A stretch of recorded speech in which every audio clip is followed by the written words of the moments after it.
Everyone, and thank you for subscribing to my channel, and please press subscribe so you're notified when my new videos are posted. Thanks again for everybody who shares my videos. Today I'm on Mount Street in Dublin city centre, just down the road from the International Protection Office. As you can see, quite a number of barriers still behind me on this part of Dublin city. We've seen over the past number of months huge amount of people along the Grand Canal. For instance, over €750,000 was spent by Waterways Ireland for clearing the Grand Canal from the tents, and we've also seen barriers being erected, and the barriers are still all the way down here on Mount Street on the way in towards Merrion Square in Dublin City.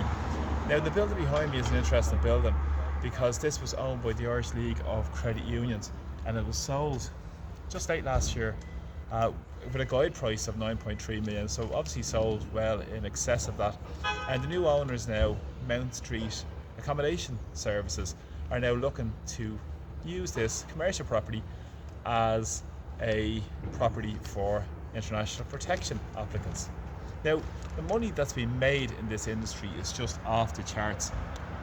Already Jim O'Callaghan, the new Justice Minister, has said there's about 15,000 expected this year. Now, we know in January already 80% of those claims were rejected. Last year, about 70% of the claims for international protection were rejected. And of course, we've seen recent pronouncements by the Irish government, such as Jim O'Callaghan claiming 32 deportations took place in the last day or so of Georgian applicants who were a safe country, and this cost over €100,000. So Jim O'Callaghan, a part of the government that's creating the crisis, is the one now that's trying to say he's trying to solve it. Don't fall for any other nonsense.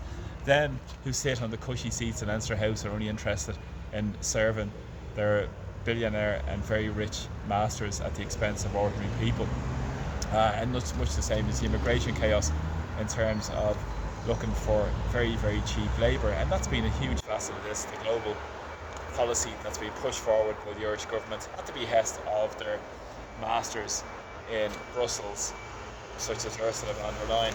And what's really fascinating with this building about the commercial properties and the whole area has been, since COVID, we've seen a glut of commercial properties being vacant. A lot of people are working from home, and a lot of money from the bankers is invested in real estate, commercial real estate. So this has had an implication and impacts on Dublin City, for instance, in terms of less people in and around local areas spending money in shops. And just from even a public safety standpoint, it's important to have that visibility. And also, as well, what's very important is the lack of use of these commercial properties, for instance, in any fashion to help solve our housing disaster.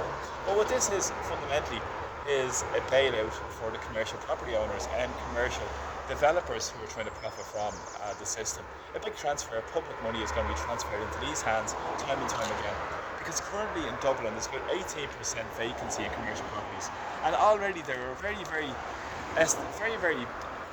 basic estimates that commercial properties are overestimated by at least 30%. And what better way to solve it than to bail them out through the asylum industry and the immigration industry? So this madness will continue. This is what they're looking for. There's protestations from a lot of local residents around this and local business owners as well, because of what they've put up with in the last period of time, and they're willing to take legal action. Now, it's interesting that maybe the people from around this area won't necessarily be called names like people in some other working class parts of Dublin were called as well. And what's fascinating with the location here is that the European Commission offices are just down the street from here as well on Mount Street, and around the corner on the other side of Mount Street we have the offices of Fianna Fáil and Fine Gael just down the road from Dáil Éireann.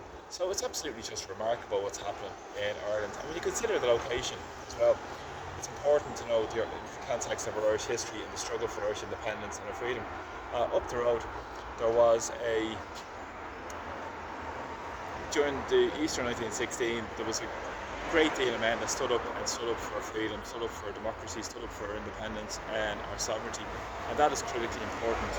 And now more than ever, Clan William House is just up along the banks of the Grand Canal there, and Stop the Sherwood Foresters coming as well, where people stood up for the independence and sovereignty that we have today, that's been eroded by people like Micheál Martin at the top of society, who are benefiting the very rich at the expense of ordinary people.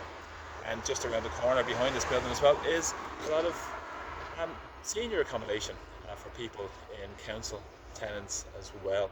Put over 200 flats in that area as well. So listen, this is the way Ireland works. It works for the interests of the very rich, the very wealthy, the billionaires, the big corporations.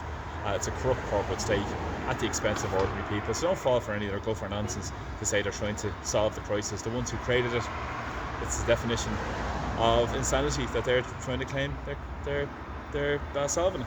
So thanks for the support of my videos, really appreciate them, and please press subscribe to my channel. So from Dublin, take care, slán, bye bye.